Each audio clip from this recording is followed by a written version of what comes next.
desert of Rajasthan, where man and beast are lost in a boundless ocean of sand.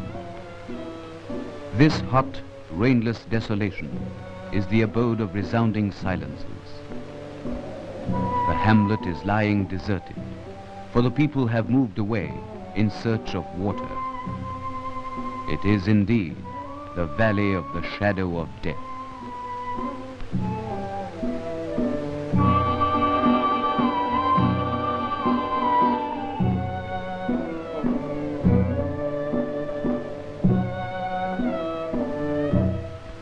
A little water is found, and the people camp here. Their talk is mostly of water. Water is the most important thing in their lives, and this sojourn will be over soon.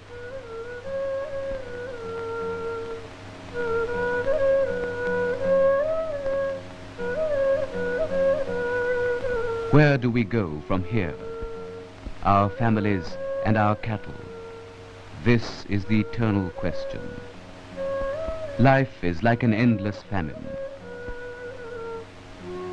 Bravely they till the thorny fields. For him, this is an excellent crop. It is an irony that the soil is fertile, but waterless. This desert belt lies to the northwest of Rajasthan. Today, there are no rivers in this land. The Ghaggar, which brings an occasional overflow to Hanumangarh, once flowed through this region. Along the dry riverbed at Rangmahal, recent excavations reveal glimpses of a vanished civilization, which flourished here 5,000 years ago.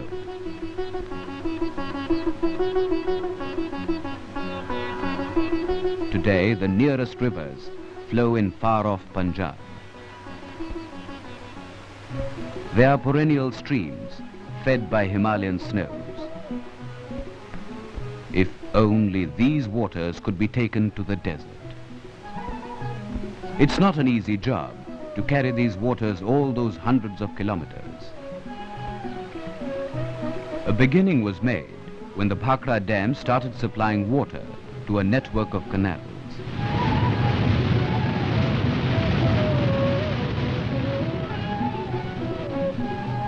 Some of these canals are already irrigating parts of Rajasthan. Earlier than these, the Gang Canal was taken out to the desert from the Punjab. Today, rich crops of cotton, rice, wheat and sugarcane are growing in abundance in the districts of Gangasagar and at the Suratgarh mechanized farm. The city of Gangasagar flourishes now, where windswept sand dunes once dominated the bleak landscape. Thanks to the Gang Canal, Gangasagar has become one of the biggest grain markets of India.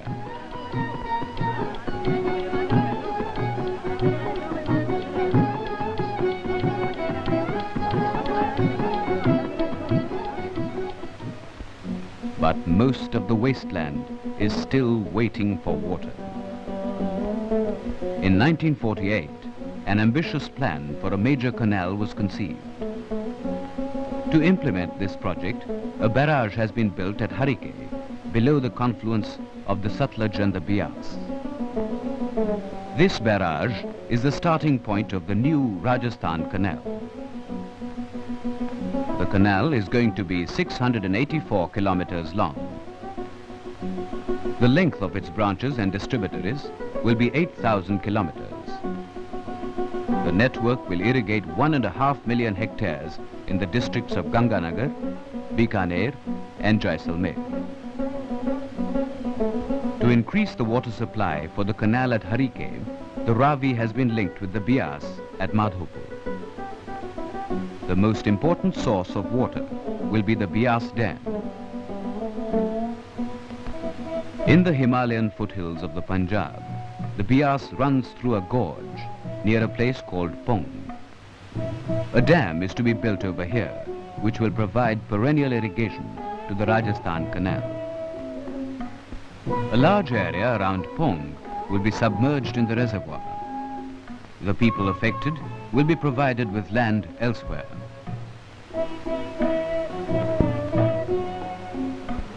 Work on the dam site has started in full swing. The quality of water and the types of rock and clay are being examined.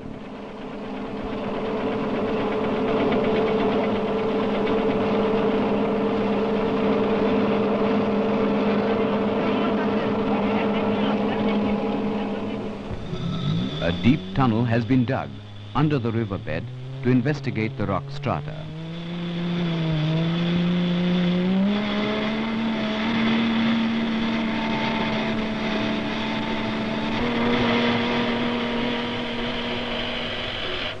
It is also to be ascertained if the various types of rock can withstand the weight of the dam.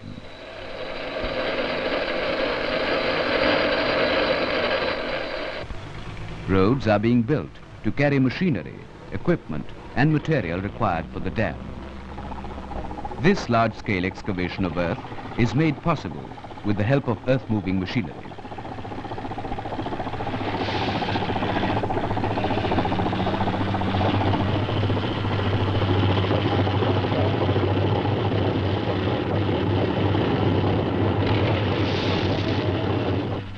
Rail and road bridges are an important part of the project. A large colony of workers has sprung up nearby.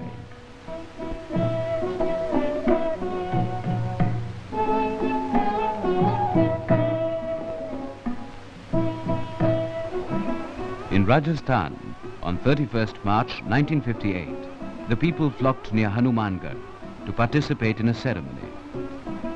Work on the canal was inaugurated by the late Pandit Govind Vallabh Pant.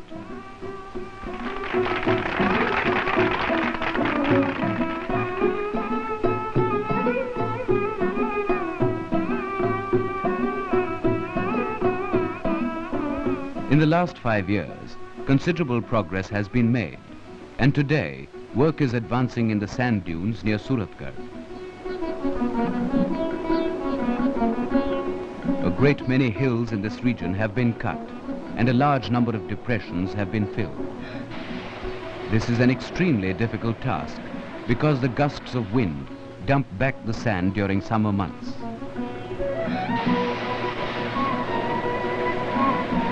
Here a 50 meters high sand dune has been completely dug up. It'll be an achievement to move these mountains of sand. To cut a canal through this impossible tract requires all the patience and skill of our engineers.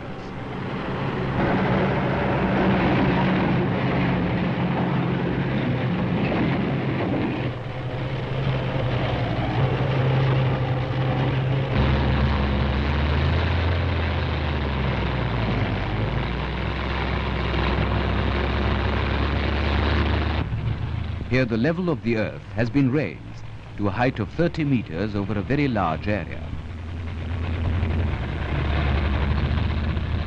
This work will go on for another 15 years, for taming the rugged desert is not an easy job.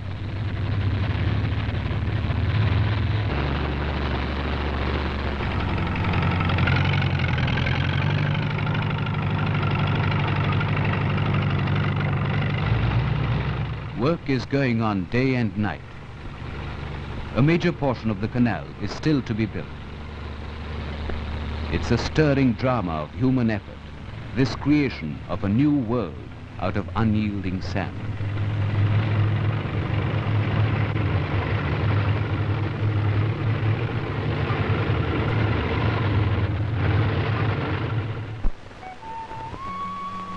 Earthwork is also done by manual labor.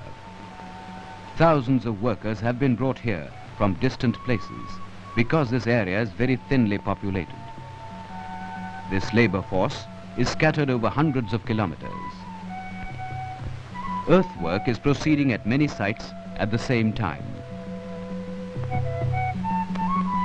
Life is hard in the wilderness and the workers face grave odds, but the work must go on. Machines are important, but human labor is indispensable. Indeed. And what about mentioning us, the poor asses? Where would be your celebrated project if we didn't cooperate? And if you think that you can bully us into slaving for you, you are sadly mistaken.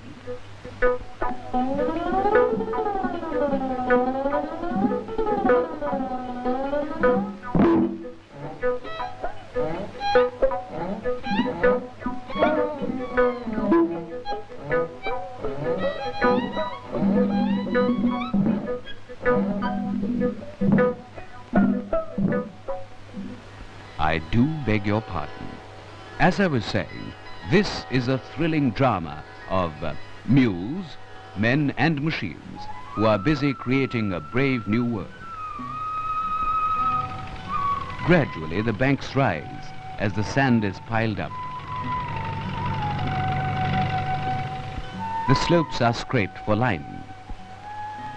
The sands are porous and the weather very dry. To conserve the water from seepage, the entire length of the canal has to be lined with tiles. There is absolutely no dearth of clay and sand for making the tiles. The tiles and bricks are baked in the kilns, which are built on the site.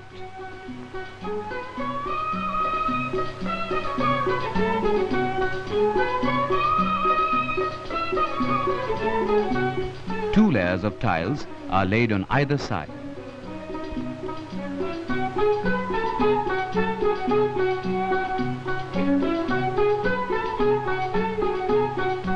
A considerable length of the canal has already been lined. The Rajasthan Canal will have the greatest water-carrying capacity in the world. A coating of plaster is applied to the lining in the canal bed. A lot of water is needed for all this. It's brought down to the site by a pilot channel. On higher levels, it is lifted by pipes.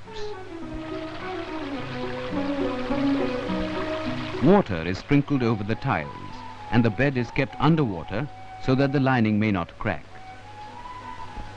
A number of side projects are required while a canal is being built. Regulators for diverting the water into distributaries and branches.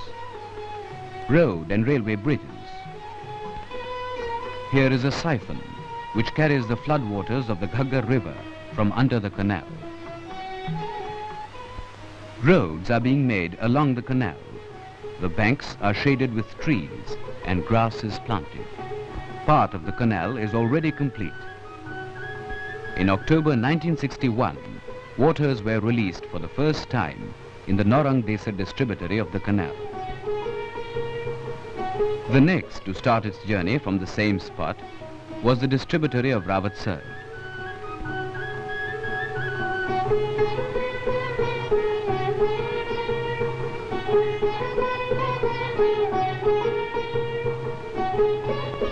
These distributaries further branch off into smaller channels. At present, they are receiving their water supply from a canal of the Bhakra network.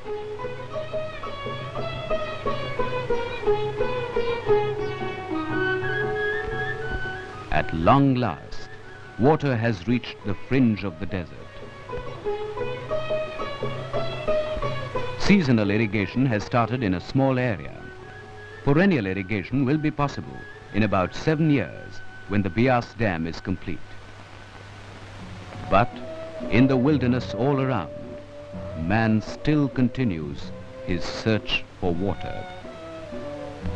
Water is still the unrealized dream of their lives. The peasant is still toiling in his scrubby field. It has been a long, long winter in this land.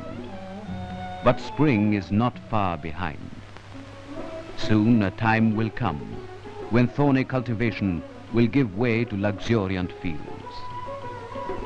The miserable hamlets will turn into important grain markets and rich industrial cities.